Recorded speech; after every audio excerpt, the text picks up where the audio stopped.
So you've got a shot marker, you show up at the range, and you see someone else with a shot marker.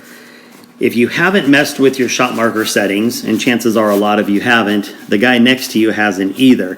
And that means you're both going to be on the same channel, which can lead to all kinds of problems. You know, whose access point is being accessed, who gets to save the data, stuff like that. So you're going to want to switch channels. And it's not a horrible process, but if you don't do it right, it can get really confusing and tough to undo if you don't know what to do. So let me just walk you through what you need to do in order to switch channels on a shot marker very easily.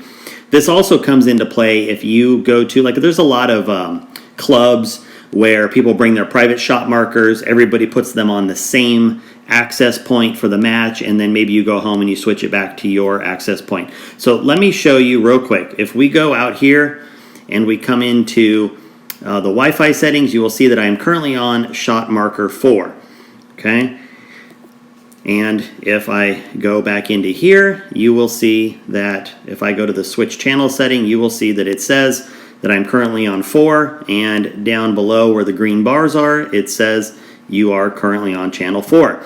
But let's say I need to get to channel 3. So first I'm going to tap under A. I'm going to select the channel I want to move the access point or sensor hub to, so 3.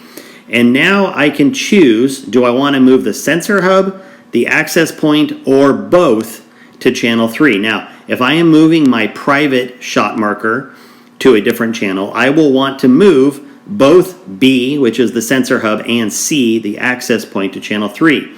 However, if I go to a match and they say, hey, we need to use your shot marker for one of the targets, and our shot marker is on channel 2, well, that's easy. I just come into B, I'm going to tap on B, and I'm going to choose the channel I want to move it to, which was 3 already.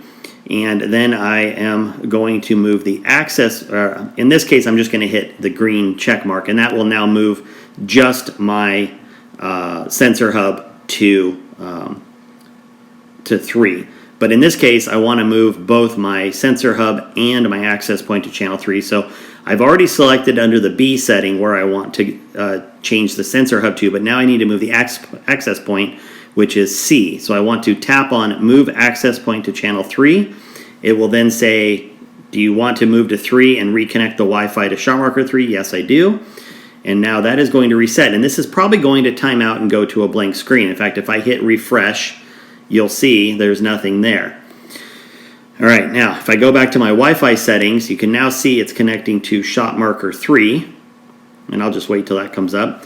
Now if I go back to my Wi-Fi settings and refresh, boom, there I am. If I want to check it, I can go to switch channel, and you now see under A, I'm on channel 3, and under B for the sensor hub, I'm on channel 3.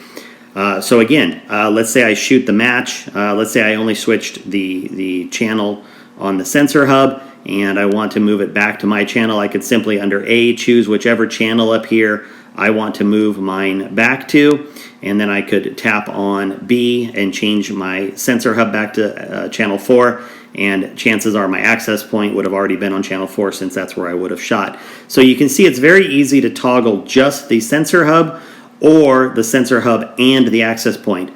But again, you really have to make sure you know which one do I want to do. Do I simply want to move my target and sensor hubs to somebody else's access point, in which case you are only going to use the B setting, or do I want to completely move my target and access point away from somebody who's already using the same channel, in which case you would use B and C to correctly move your target onto its own channel.